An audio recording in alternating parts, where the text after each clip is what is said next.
Fill your thirst beside the river.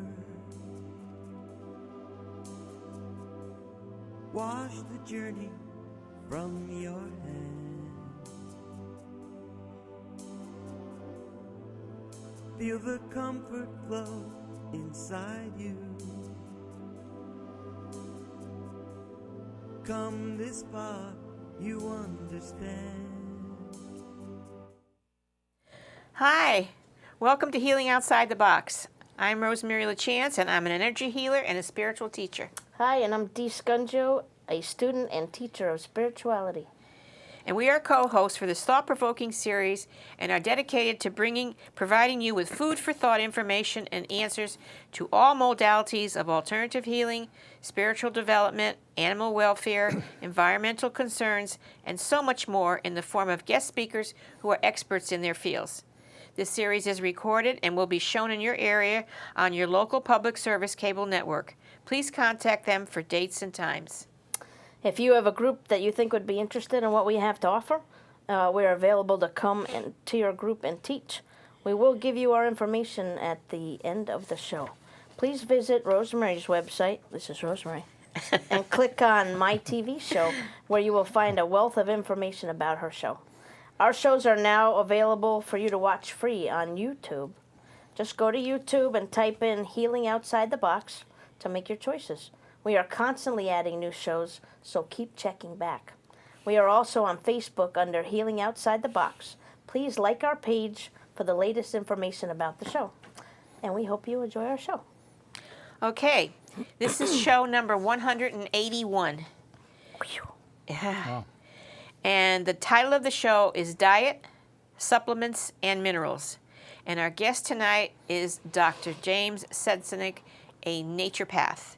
Welcome, Dr. Sensenig. Thank you. Welcome, My pleasure. Dr. Sensenig. Okay. I'll tell you a little bit about Dr. Sensenig. He has been practicing naturopathic medicine for nearly 40 years and is well known for helping thousands of people regain their health. Dr. Sensenig sees patients with complaints of all kinds and is particularly interested in the treatment of digestive diseases, headaches, and migraine, joint and muscle complaints, and chronic fatigue. He also sees children with health problems ranging from asthma and eczema to developmental delays and autism. Dr. Sensenig graduated from the National College of Naturopathic Medicine in Portland, Oregon, where he later served as Dean of Education. He was the founding president of the American Association of Naturopathic Physicians, the chairman of its Government Affairs Committee for a decade, and the founding dean of the College of Naturopathic Medicine at the University of Bridgeport, Connecticut. Dr. Sensenig has consulted for a number of government agencies, insurance companies, colleges, and natural health products companies. He is on the faculty of the Southwest College of Naturopathic Medicine in Tempe, Arizona, and the University of Bridgeport College of Naturopathic Medicine. And he's our doctor. And he's our doctor, yes. Okay, so the first thing we're going to ask tonight is, how do we stay healthy or try to stay healthy? Wow. I know. I know. Well, if we get political, answer would be, how do we do that in the United States? Because other countries are doing a better job. And if we get medical, I suppose, it comes down to just a couple of interesting things which have been the cornerstone of natural medicine or naturopathic medicine for a long time, and probably since the time of Hippocrates, which is the body has to have the nutrients that it needs to function properly. And that includes a number of so-called essential nutrients. That's vitamins, minerals, and fatty acids. And probably as we learn more about plants and plant sterols and other components of plants, there are other things that are necessary or essential that we are only beginning to learn about. So the first thing is the body needs the raw materials that are required for it to function properly and repair tissue. The second thing is you have to take out the garbage, meaning that all cellular activity, all biological activity at the cellular level excretes or produces waste. So the waste has to be removed from the cellular level through the bloodstream and the lymphatic stream and out the normal organs through the normal channels of elimination. But it's more than just the cellular or normal metabolic waste. It's also what the old timers would call the disease products. And these are things like pus and mucus and other natural defensive reactions of the organism. So you have the cellular level, and then you have the organism level, and then you have the environmental level. We live at a time where there's more toxins in the environment than ever. Yes. Food, water, air. Yep. And we have something our predecessors never dreamt about, and that's electromagnetic or energetic pollution. You're right. Those two things are then followed by the third guideline, you might say, and that's vitality or signaling. The organism has to get the proper signaling, each cell has to get the proper message in order to do its job. I like to say it this way when I'm teaching students, you got to give the body what it needs, you got to take out the garbage, and you have to make sure that the individual has enough energy to drive those other two functions. And they all are equally important. You can't do one without the other, or so we would argue in naturopathic medicine. Right.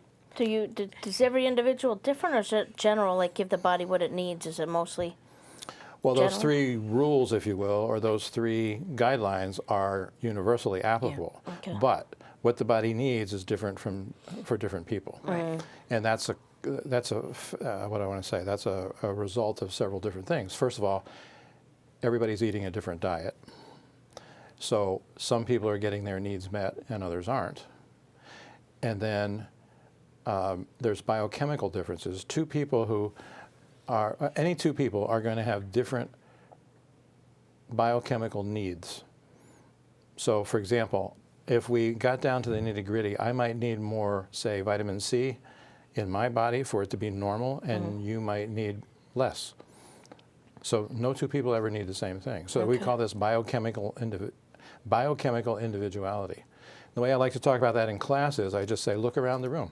There are no two people in the room, and we can do it right here. None of us has the same texture of hair, or the same color of hair, or the same facial features, or the same, body type, and so on and so forth. Well, if that's true for your physical characteristics that you can see, isn't it true for the rest of your physical characteristics? Right. And of course it is.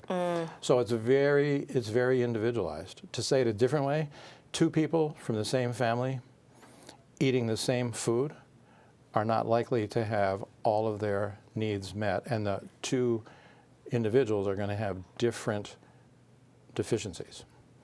As far as the elimination side, that's individual too, because now you're down to genetics and different kinds of characteristics and so on. And as far as the energetic part, that's a whole other story. Living at a time when most people under incredible stress. Oh, yeah. And people I see barely have the energy to get through the day, much less to run the machine, so to speak. Oh yeah, I know that. Now the argument that I get from people, they say to me, and what they argue about on television and the different shows and the different doctors, when they're saying, oh, you can get everything you need from the food we eat today.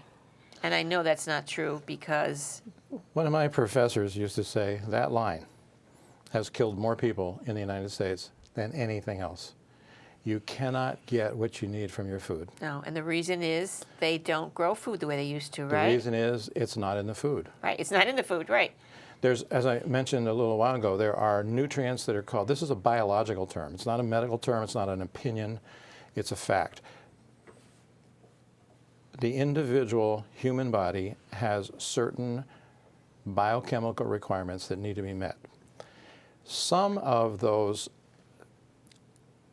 what shall I say, some of those nutrients are made from other nutrients, but some of them cannot be made from anything else.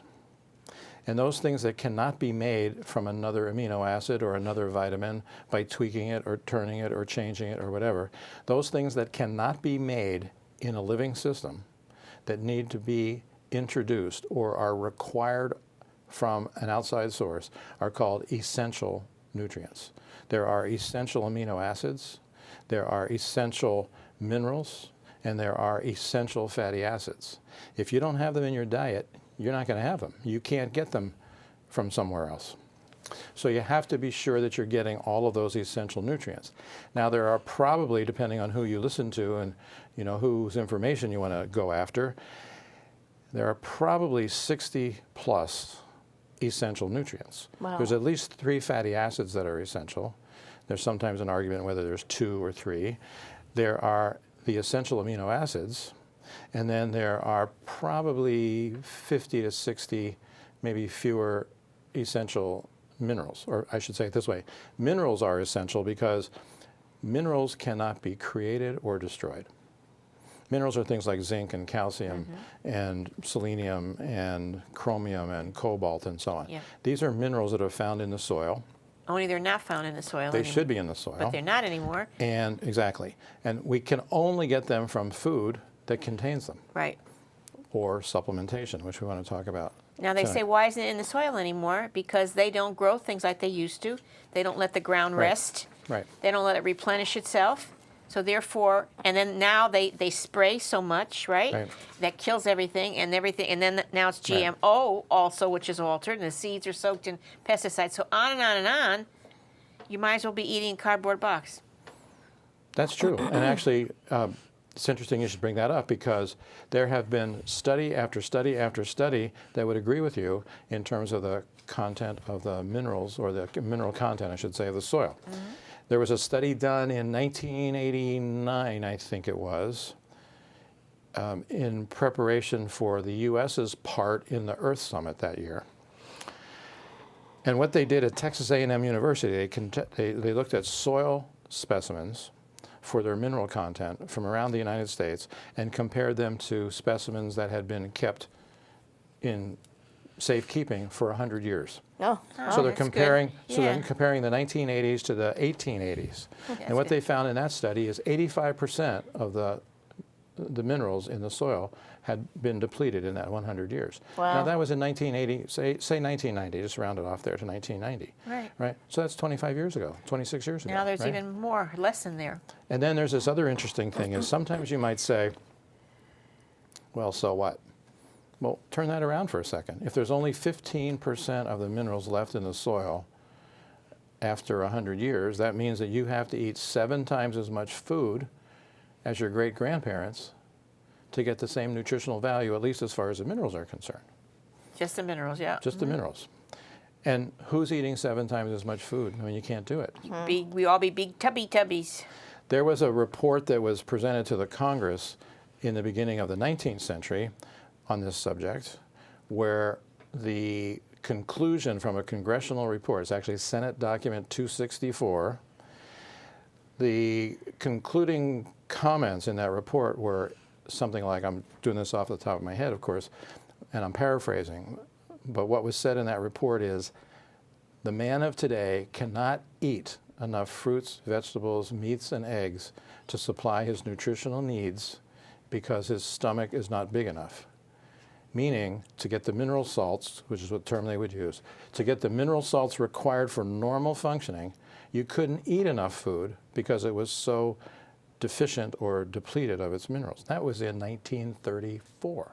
And then the other thing I like to quote here is that you might say, well, so what? Well, the United States Department of Agriculture keeps track of the minerals, and for that matter, vitamins, essential fatty acids, and other nutrients in foods. And the USDA publishes what used to be called Handbook Number 8, back in the days when we had books, right? Now it's online. And it's simply a table called Composition of Food. And about every 20 to 25 years, that table is revised. And every single time they revise it, the numbers go down, down, down, down. Oh, and I should add, the Department of Agriculture also looks at the mineral level in your bloodstream, in the adult bloodstream in the United States. And every time that's revised, the numbers go down, down, down, down, down. What type of foods have minerals in them? I mean, what? Well, everything that's grown in the soil, Okay. every plant is extracting minerals from the soil, Okay. right? But if the minerals aren't there, they can't be extracted. So organic would have a lot more in it than normal. Well, actually, no. It has Okay. a little bit more. A little bit more. Not yet. Not Not a like lot. it used. No. Well, because if the soil's depleted, the fact that the plant is organically grown makes little difference. Yeah, you're right. You're absolutely right. Yeah. Now, there are studies that show that organic plants, organically grown plants, have slightly higher levels. And this, I haven't read this anywhere, but my personal interpretation is that if the organic plant is slightly higher in minerals, maybe it's because as a healthier plant compared to the one that's poisoned with pesticides and so on and so forth, the healthier plant does a better job at extracting the minerals. Right. But it's still not there, yeah. But it's statistically insignificant. Because they still don't let the soil rest. Because there's nothing so many there. people going on and on and on and on. Yeah. So you have to take them supplements. Right. Now, see, in this question, people always ask, well, what about fertilizers? Well, what you have to know about fertilizers is the point of fertilizing a crop is to increase yield. Farmers farming is a business. It's not about nutrition. No. It's about money. So you want to increase your yield, right? So fertilizer is NPK, nitrogen, phosphorus, and potassium, right? So commercial fertilizers, and for that matter, most plant foods, are the NPK combination. So that allows a farmer to grow more in the same soil or under the same conditions. But the farmer's not going to put zinc in the soil or chromium in the soil or selenium in the soil because that costs something, and he's not going to recoup that in his sales. Okay. I noticed that a lot of dog foods, because I always read labels for my dogs too, that they put that, it's called montmorillite clay or something like I don't know if you know what that one. That's put in there for minerals, though. Is it put in for minerals? That's what I was wondering. Yeah, you know, the old joke is that some pet foods are better and more comprehensive than people food. Really? Some of them are, but the problem is the best ones with the pet foods is now they're showing commercials and everything about good pet food. They're saying there's no corn, soy, or wheat in it. Why are they saying that? Because corn, soy, and wheat is genetically altered. And the food that you get in the supermarket, which is the cheap foods for most of them, they have the corn, soy, and wheat as their basic. So when you're poisoning your dogs, your cats, your birds, whatever, so when you're looking for that, read the labels on your animal food just as like you read the labels on your own food. I read all the labels. And don't give your pets that if you see they're going to eventually develop cancer from it. Look how many animals have developed cancer these days. Constantly. Yeah. You might want to get a good veterinarian on your program sometime that knows about that comparison. You know, one of the things that happens in animal husbandry is that in veterinary medicine, they've actually done experiments where we were talking about minerals, so individual minerals are removed from an animal's diet, and then they see what happens, right? Now, we don't do that with humans because that's unethical, right? But to some extent, we might be able to extract or extrapolate from animals, especially when we're talking about mammals or maybe primates, that when certain nutrients are missing in the diet, there's got to be some compensation for that. There's got to be some change. And that's what in our culture we'd call disease. But in the naturopathic world or the vitalist world, dis-ease is the collective symptoms or changes that one experiences when you're adapting to the changes in your environment. Conventional medicine, of course, doesn't see it that way. But if something's missing, or if I go back to those three principles, or there's not enough vitality, or if the pipes are clogged, if the garbage is building up, something's got to give. We've had a couple of veterinarians who are good. Dr. Gregory Aslan in Northford, who does acupuncture also, and Dr. Tobin, who treats, and he's in Meriden, that's in this area, who treats animals, all natural methods. And if you folks out there know of anyone else in other parts of the state of Connecticut, you just call, let me know, email me, write me, whatever, and we'll mention their name on the show, okay? Acupuncture on animals? Yeah, Oh, wow. Dr. Aslan does that. He had a dog in here. And This is an interesting, I know we don't want to get into politics, but whenever I talk medicine, I got to talk politics. You have to talk politics. So They're into acupuncture it. works on animals, and it works on children, but we still have the medical profession arguing that it's all bunk. I know. Right? Oh, really? They're still arguing that? Of course. Yeah, and they won't, Because insurance won't pay. No, insurance won't cover it. They Because cover. it's experimental. Yeah, they cover just. No, they don't cover it at all. I know No. quite a few people who go for acupuncture. Right. I actually had a friend ask me this weekend that she said, is something that's organic, can it still be GMO, just grown organically? And I said, I have no idea. I have to find out about that. I think not by definition, but I don't know for sure. Yeah. Yeah, Is it there a doesn't way? seem And like she it. asked me if there was a way to find out. And I said, Well, see, I have to do a little research. They don't tell us everything about GMO. The only thing I know about is I told you this, the corn, soy, and wheat. The seeds are soaked into pesticides. So that genetically alters it. Then when they plant them, they grow them, they say they don't have to spray them. All right? Yeah, but they also bio-alter seeds of plants That's to what I was going to get to. grow more. Right, Oh, okay. that's the All other right. thing. Yeah, Okay. they change what's in the seeds. They change it, and then they'll grow. They'll clone. They're cloning salmon now. They're cloning Right. different types of things like that, and they do the same thing with our seeds and everything. Now, organic, we'd have to check that out to see if they do Right. the same. I don't think they would, because by the very nature of organic, it means back to the old ways when we were kids. How we ate organic then because they Right. didn't do these things. But now that Right. they passed the Dark Act, we may not be able to find out. No, yeah. But that's in the United States. See, that's where I started out at the top of the hour here, right? In the one of the things United States. one of the things that's really caught my attention in clinical practice is that we do a lot. I mentioned the biochemical individuality, so we do a lot of testing to see what this person needs versus that person, and we don't use medications in the way they're used in allopathic medicine or conventional medicine. We talked about this before on this show, the therapeutic rationale. People don't think this through, and most medical doctors probably don't know what I'm about to say. There are different ways to approach illness depending on what you think it is. And if illness is the manifestation or the adaptation of a living system to its environment, then you have to correct the environment. What conventional medicine does, and this is a fairly new idea, by the way, it's only a couple centuries old, is the intervention is designed to stop the symptom. To do that, you have to use something that's toxic to the body because you're working against what it's trying to do. And if you don't think they're working against the body, look at the names of the drugs. Yeah. Anti-inflammatory, antibiotic, antiphlogistic, antifebrile. All of the drugs are anti-something. Right. So anyway, you want to correct the problem. And so to do that, one of the things that we have to do, or not have to do, one of the things we do is we test people for imbalances in their food essential minerals, in those fatty acids and the amino acids and the minerals, as I mentioned before. We also test people for sensitivities or reactivity to foods. It's shocking how many people are reacting to foods, some of the ones you mentioned and others. That's also a very individual thing. But the thing that's really grabbed my attention in the last couple of years is the person who's reacting to, say, dairy products or grains or, well, whatever. Well, yeah, greens like wheat, soy. That person goes to another country, with few exceptions, but they go to Western Europe, they go to Italy, they go to South America, they go somewhere else. They don't react to the foods. They don't react to those same foods.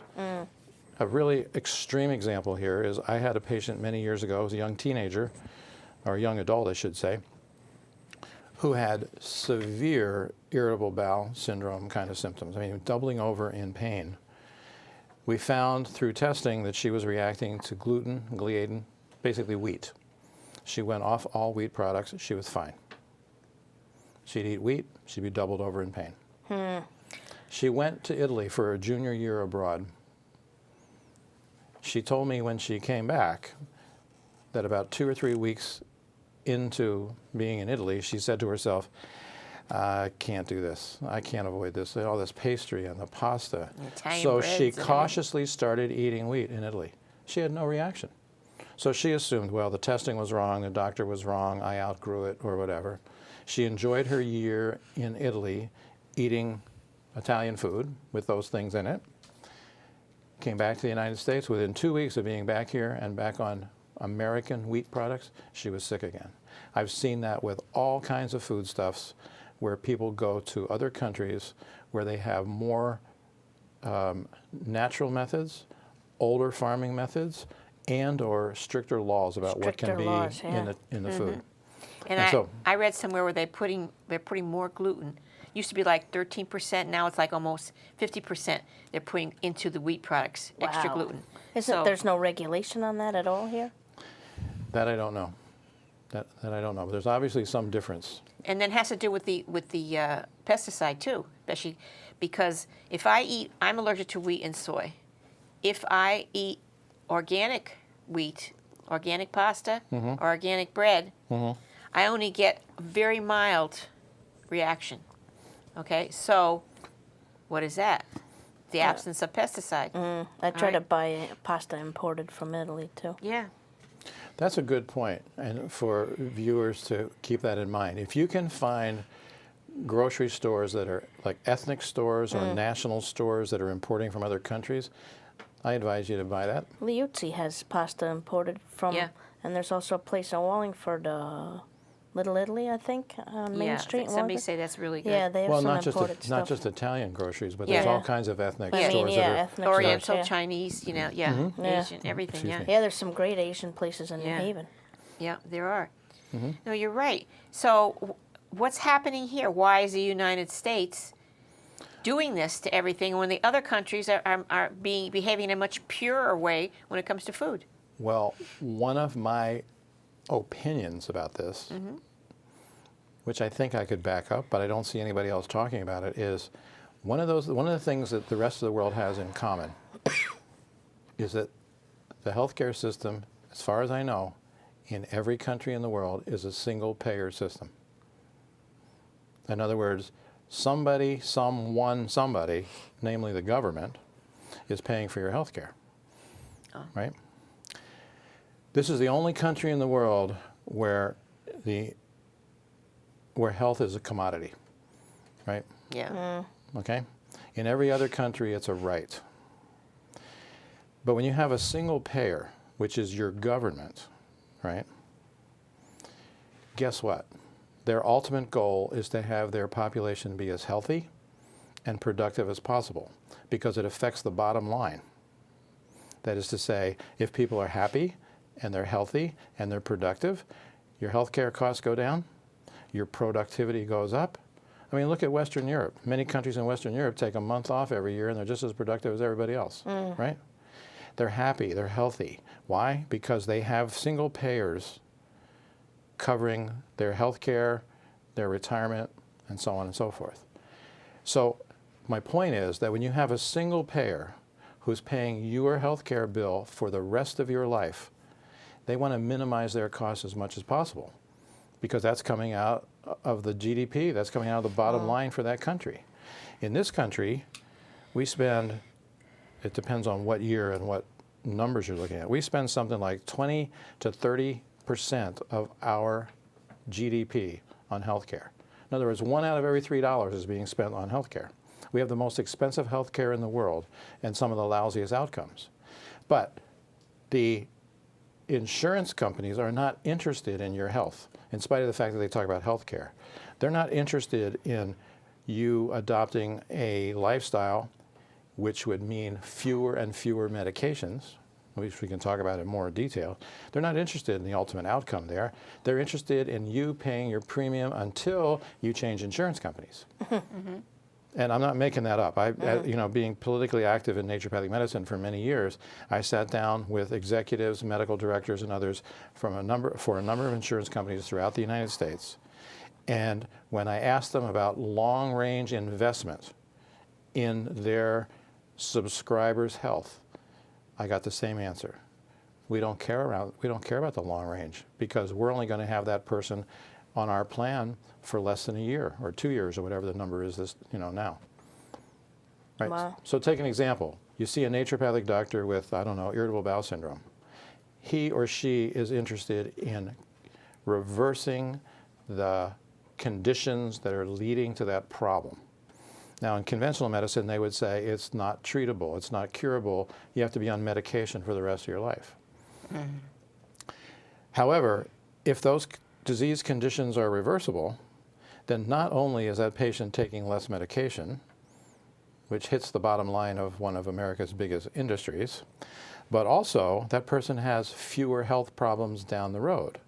And the reason I can say that is because the treatment or the intervention is not directed at the irritable bowel syndrome, it's directed at the patient. You're reversing the irritable bowel syndrome by making the patient healthier, taking out those things that are blocking their nutrition, helping them to eliminate the waste, as we said before, and those three like big things, right?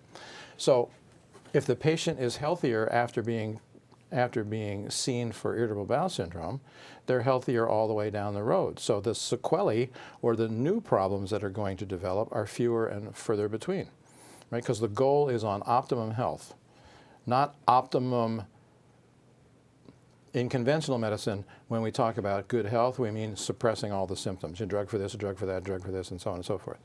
So I think that the reason we have these food regulations and the prohibition of GMO and so on is that other countries aren't interested in experimenting with their population the way we are here.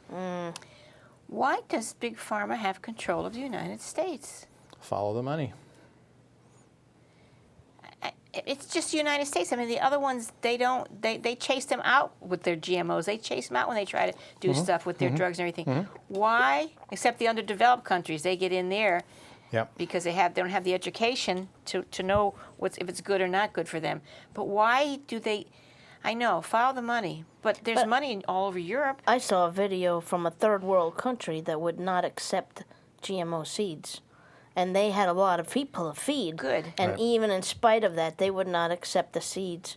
They would say, they banned them there. That brings up a couple of things. First of all, when you say follow the money and Big Pharma, the United States is 5% of the world's population.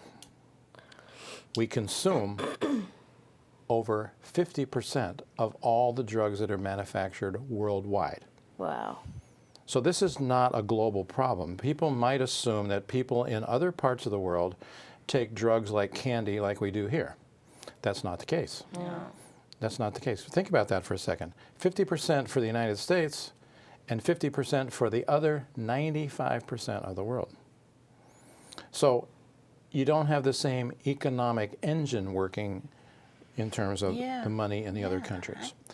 The other thing, this interesting point that you made is that the argument for GMO and other shortcuts is we got to feed the world, we got to feed the world, we got to feed the world. Obviously we have starving, the old starving kid in Africa argument. Well, there's two arguments against that. The first is that there are many different sources, especially of late, that have told us that the problem is not a food shortage. We don't have a food shortage on this planet, on the planet. We have a waste problem, and we don't have the political will to distribute that food. In other words, it's a logistical and a political problem. Over 1/3 of all the food in the United States gets thrown away. Gets thrown away by the supermarket because it has a blemish on it, which is not true in other countries. Or it's thrown away because it's been in the refrigerator for a week or two with nobody touching it or whatever it is. 1/3 of what we consume in the United States is tossed out. Now imagine if there was a way to reduce that waste, right? And what that would do, how many people would that feed? I just saw something on Facebook, and I don't know the particulars, but it was about a guy who was going around to inner cities and finding a patch somewhere where he could do a community garden and having people get together in this community garden and grow organic food to feed themselves. And it's actually cheaper for them to grow their own food than to go to the supermarket. And people are eating fresh food, even in the cities, in inner cities. Yeah, I just saw something too on Facebook that Judy had put on.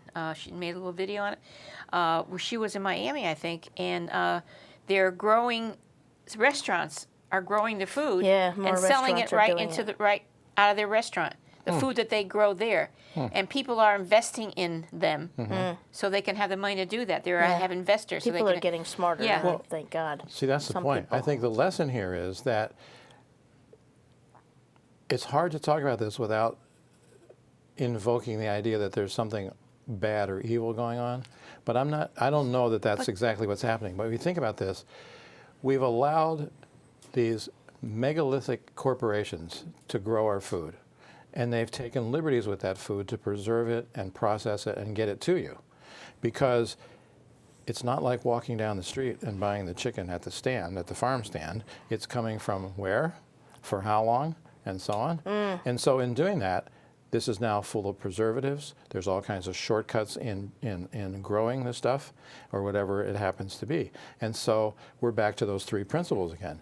You're not, with respect to food, you're not getting the nutrients that you need. Yep. Plus, on the other side, the second principle, you're getting all this stuff you don't need, which your body has to deal with as well. We were just talking about that on our last show on animal welfare, how the chicken is from here, but it's being slaughtered here, then shipped off to China because it's cheaper to package it and process it there, and then ship back again.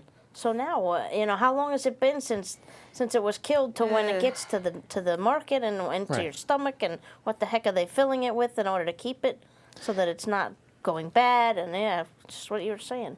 And in how many other countries do you go buy the chicken at the farm stand on the way home, or the carrot, or the radishes, or whatever? Yeah, so I it's love fresh. that idea. I wish grew we up in could do that Pennsylvania, here. Dutch country, as you know, and I can show you butcher shops. So I'm exaggerating a little bit here, but where the steak that's in the freezer case was walking around behind the butcher shop, last week. It's not grown in who knows where and then shipped halfway across the country and fed who knows what. A lot of people Same thing in with the other vegetables and countries, everything, they yeah. go to market, buy their food fresh, their fish or whatever, take it home, cook it, and eat it. And that's the Vegetables. best way to. Yeah. Well, Especially that's the something else that vegetables. I've learned from my patients Wish we who could do that traveling more. all over the world, whether it's Peru or Italy, as I mentioned before, wherever. Invariably, and anybody who's watching us knows this if they travel, you go to another country, the food is so much better. Yeah. I have been in cafes where I've heard people go on about how great the tomatoes taste in Italy, or how good the corn tastes in Mexico, or whatever. And that's partly because of what we're talking about. And if you want to get down to what do we want to recommend to people, you need real food. And this is a revolution now in the United States. People are starting to grow their own food. They want fresh food. Farmers markets are a big deal. Now, there's a lot of deception going on in those places too, by the way, because people know that you want organic food. How do you know for sure? You have to believe the farmer, right? Yeah. And you can't always, even as far as the USDA organic labels go, I'm not sure I have this exactly right. Viewers can look this up themselves, but when certain states started defining organic food, the big guys, the major food corporations, started complaining because they couldn't compete with that, and so they got the federal government to decide what organic was, and that's the U.S. Department of Agriculture. So it's my understanding for a food to be organically grown, it has to have 70% organic ingredients. Well, what about the other 30%? Yeah. So Great. if you have 1%, is it organic? Yeah, right. Right? So anyhow, good food, real food, as best you can do in terms of fresh and local. In fact, I'll never forget my first nutrition class when I was in naturopathic medical school. We had an old-timer, I say that respectfully, come in the room and he says, I'm going to tell you everything you need to know about nutrition in 30 seconds, so pay attention. Eat only foods that spoil, and do so before they do. Any questions? He's right. I've seen things on the shelf. It's there, and I found a cookie or something someplace. It's still over there, and it's still fresh. Going, what is in this? Oh my God! I want to interrupt 1 second here. We have a couple of books we wanted to show the people. One of them is on nutrition. One of them is Forks Over Knives. Yeah. And we could put that up on the screen. Forks Over Knives is a great book. It's a meatless book. Yep, vegetarian. On, plant-based eating, and all through the year, it has some wonderful recipes in it. I think it gets rid of dairy as well, because they're proving more and more now that dairy is causing cancer, or casein in dairy. Because they have that, plus they have the GMO We talked that about they give this. the cows. Yeah, we talked about this last week, but we. Well, if I can a couple interrupt people you, couldn't that's the quite same. see it. There I would apply the same rule. If you're going to drink milk or use milk products, buy a cow. Yeah. Or know somebody who does. Right. Because when you're using commercial products, you have no idea what's in there. And you got to make sure that he doesn't give them the BGH, the bovine growth hormone. Right. Yeah, I have a friend who actually, it's not, they don't call it renting, but what they do is they go in, they all have gone in on a cow. Have a share in a cow. or Yeah, whatever. and Yeah. chickens. Right. And they get the chickens fresh and they Right. get the milk fresh, just a milk cow. That's nice, except we don't push eating animals on the show. No, it's I not know, but it's for milk, not for Yeah. not for beef. chicken isn't for milk. No, the chicken's for the eggs or the hens, whatever. Oh, for the Hens, eggs, for the okay. fresh eggs. They have Okay. So fresh back eggs to that everywhere. book for a second. I don't think that's the book. Okay, Forks There it Over is. Knives. This is the cookbook that has come from that book. Right. So this is full of 300 recipes. It says there. Right. Plant- And Plant-based, it's yeah. almost all recipes. Right. And I guess the point of this is that the book Forks Over Knives is, how do I want to say it? It's the idea there is that we can change our physical makeup and we can avoid diseases more readily or more thoroughly by what we eat, the fork, Right. over the surgeon's knife where we're cutting things out Yeah, that's and right. cutting them away. Hence, Oh, okay. hence forks over knives. Oh, because I thought forks over knives meant instead of a knife No, cutting it's the through surgical meat. knife. It's the surgical knife. Very good. Reversing the disease from the surgeon's knife Very by good. using the right foods. Yeah, learn So something basically, new what every he's day. saying, what he's really saying is Rather than diet over medicine, right, right? Yeah. Or diet over surgery, right. right? And then this cookbook that you're showing is I thought it was the knives. spin-off from the book, showing you how easy it is to eat a vegetarian diet. And it has categories of all kinds. It has, main meals and side dishes and desserts and things. And actually, good food, well prepared, is exceedingly tasty. In fact, Oh, yeah. if you start going in that direction, you'll have a very hard time eating commercial foods anymore. You're right. Yeah. And by the way, folks, we're going to, in shows that are coming up, we're going to do, take you out on location and show you how to shop Yeah. for vegetarian eating. We're bringing our wonderful cameraman, Yeah. Rob, with us out on location, and we're going to do a little shopping, and then we're probably going to cook a We're meal going to or do some two. cooking and we'll teach you what you need to get. Make it not easy. exotic foods, not that you go crazy. What do I buy? What do I make? But simple recipes that are vegetarian and that are healthy for you. So look for that coming up in the future. We have one other book here on talking about natural things. Dying to Be Me. Dina, you read it. Tell people about it. I've listened to it. Okay. I downloaded it on Audible because the author actually, she reads it herself, and it is an amazing book. It's an amazing book, and it's not only about it doesn't even talk as much about diet as it talks about beliefs. What you believe about yourself and your body is what will eventually happen to you, and how she changed her beliefs and her thoughts, and she was healed from stage 4 cancer. She actually had a near-death experience, and experienced the other side, the other realm, and she talks about that a little bit, and how when she came back, she just her cancer healed at a speedy rate, like nothing known to medicine. And she doesn't live in the United States. I believe she lives in Hong Kong. There you go. Yeah, she doesn't live in the United States at all. Yeah. But she sought other forms of medicine, Ayurvedic medicine and other things like that. And the thing that ultimately healed her was changing the beliefs about everything. She grew up with a lot of Indian beliefs and Yeah. stuff like that. So But that takes you back to you again, Dr. Sensenig, about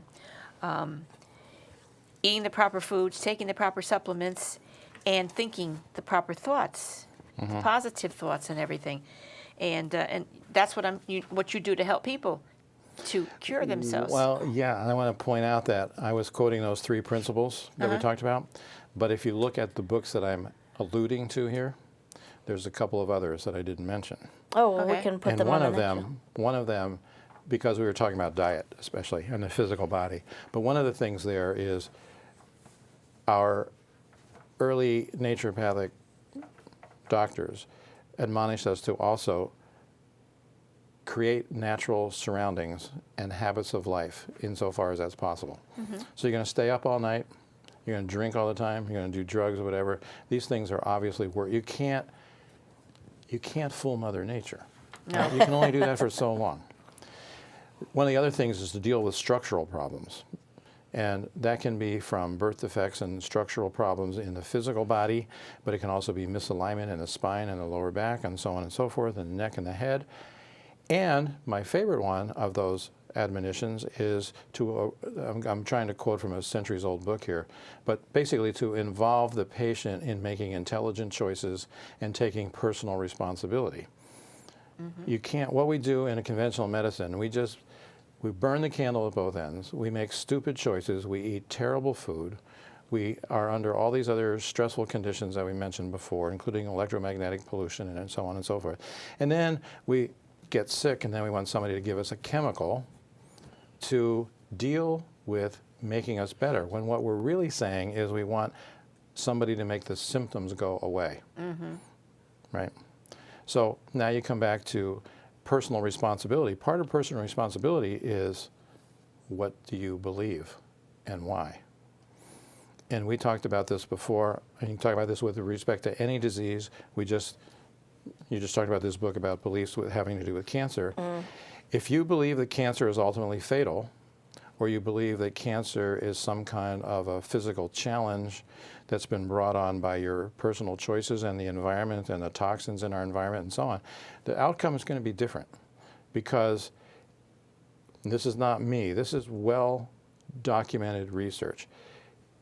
Every living cell is affected by everything you think. Now that sounds blasphemous in today's scientific world, but it's today's scientific world that is now proving this. Starting in the 1960s with a guy named Cleve Baxter, up to the most recent book on this is one called The Biology of Belief.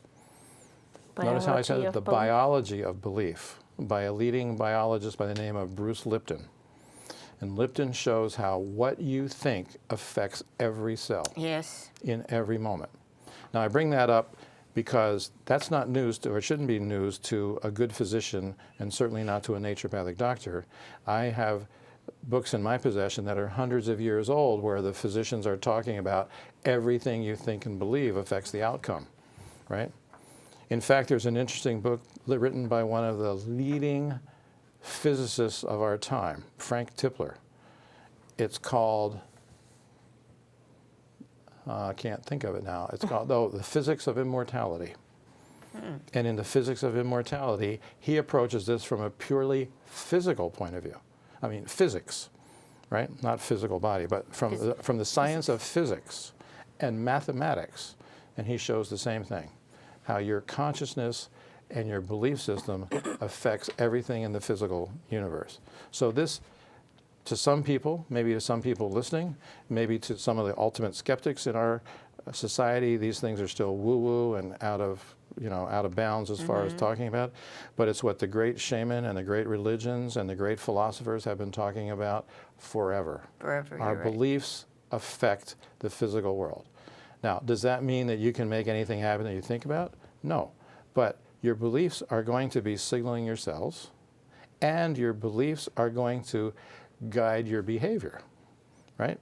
So if your belief about cancer or MS or Lyme disease, or for that matter indigestion, is that this is because of something that's beyond your control, then guess what?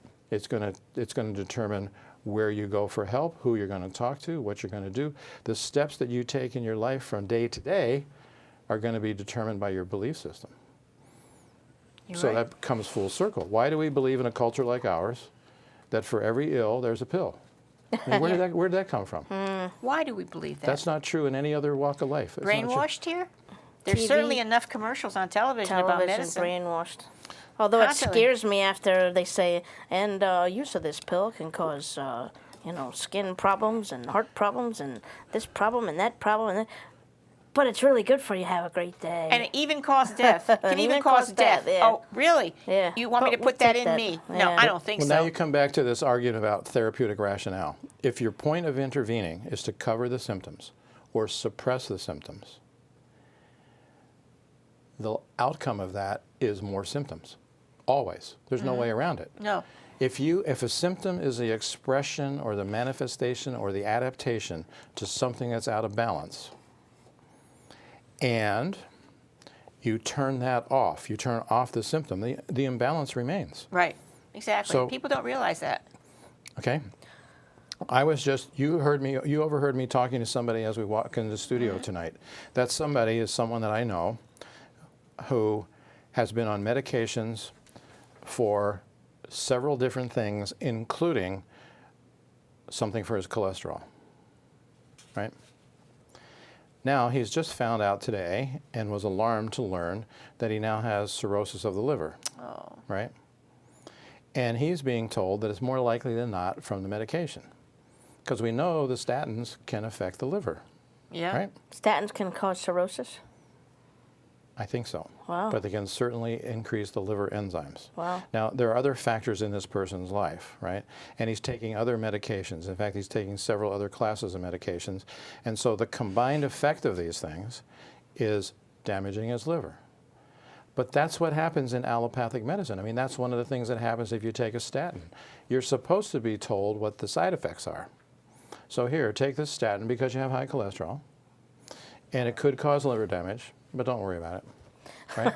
So what you're being asked to do, and I'm not trying to be funny or facetious here, when you take a medication designed to suppress a symptom, there's always a trade-off, because there's always a secondary effect, which is the toxic effect. So you, the consumer, are asked to accept the side effects, which are truly a new disease. You're being asked to accept a new disease in place of the old one. If your treatment rationale is correcting the problem, not only does that symptom disappear because there's no reason for the adaptation, but also the outcome is that you're healthier. The only side effect of good naturopathic care is robust good health, right? Not more side effects. There are no side effects.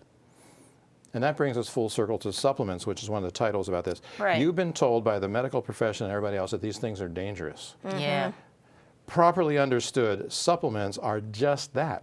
They are supplements. They are supplementing the inadequate diet that we have in this country. That's why they're called supplements, right?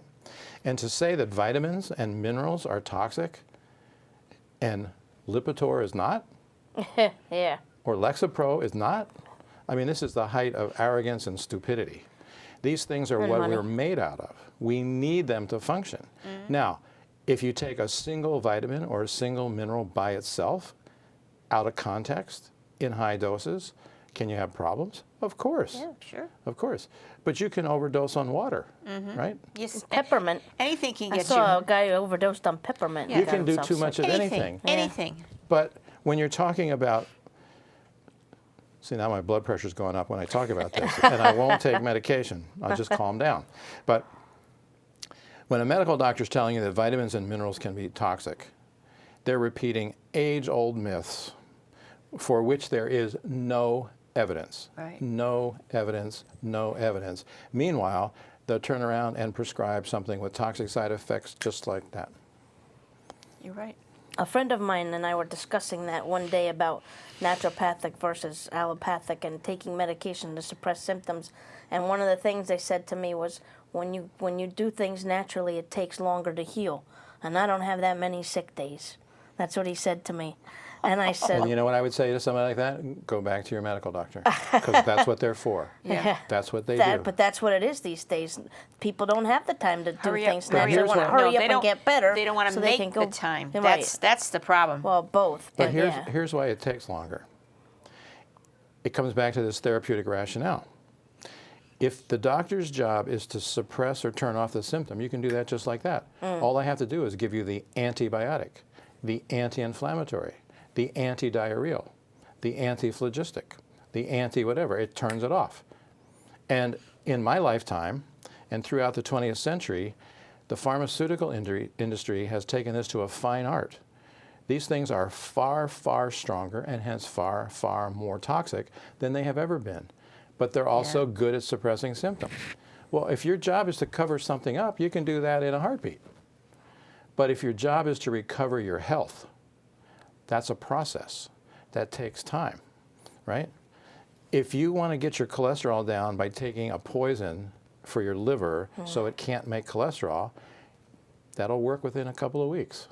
If you want to bring your cholesterol down by changing your biochemistry, your digestion, your diet, the outcome of that's going to take a little while. Now, it doesn't necessarily have to be very long in the hands of someone who's trained to do this, but it's going to take longer because you're asking the body to readapt or re-respond or unadapt, or whatever the term. You're trying to eliminate the symptoms by correcting the underlying problem. That takes time. And digestion is a really important factor. I know we don't have much time left, but Yeah, we I got think about people 4 need minutes to realize, because people left. are stuck on Well, that's the other Zantacs and all that Well, other just stuff. real to- quickly, that's another program maybe. But here's Yeah. here's the thumbnail on digestion real quickly. You put something in there, goes into your stomach, and then it has to be digested. That's a mechanical and a chemical process. Mechanical into the stomach is churning all this stuff together, all the digestive juices and so on, one of which is hydrochloric acid. The acid is necessary to activate the whole enzyme cascade. The acid activates your digestive enzymes. The acid maintains the normal environment for the proper bacteria. It maintains the proper environment to be inhospitable to pathogenic bacteria and to viruses and mold and parasites and so on. The acid has a purpose. The good Lord put it there for a reason, and it wasn't to sell Zantac, right? Right? You're And right. here you have the whole medical profession, particularly the people who call themselves the experts in digestion, who are giving out medicines to block the acid as though they were candy. Right. Here's another perfect example. You treat the symptom, oh, so the heartburn's gone. The heartburn's not there because you're not eating enough Zantac or whatever, omeprazole or whatever else. The heartburn's there because you're eating foods that you can't digest because you're not making enough acid, or you're eating too much, or you're eating the wrong thing, Right. or the wrong combinations. So if you want instant results, take the drug. Problem solved. Well, symptom gone. Symptom gone. That's But all. long-term Problem effects isn't are, solved. Yeah. are big, Exactly. including stomach cancer. I know. If you treated your car or your house or anything else the way medical doctors treat disease, I know. You wouldn't have it very long. you wouldn't have it very long. We are at the end of the program. It goes by so fast. Yeah, what I just want to say, folks, we're doing these shows that I've been doing for all these years to help you to get well, to get healthy, to make the proper choices. To heal outside the box. Yes, and this is about diet supplements and minerals, things that you really need. Naturopathic doctors, on and on and on. Educate yourself, make the changes, okay? Don't be in such a hurry. The world will wait for you. All right, to get Dr. Sensenig's contact information, it's Dr. James Sensenig. He's at Natural Health Associates, and the website is www.naturalhealthconnecticut.com. His phone number in Hampton, Connecticut is 203-230-2200.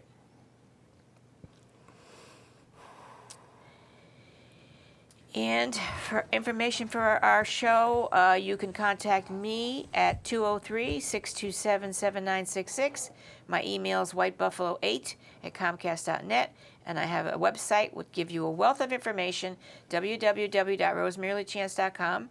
And I'm D. Scungio. My email is freewind1@comcast.net. And I'm also on Facebook and Twitter under D. Scungio. All right. And so we thank you for joining us. We thank you again, Thank Dr. you. Sensenig, Thank you. My so pleasure. much. Thank you. We'll see you again. Okay, Yeah. folks. Good night. Good night. Be healthy. Be well. Wash the journey from your hands. Feel the comfort flow inside you. Come this far, you understand.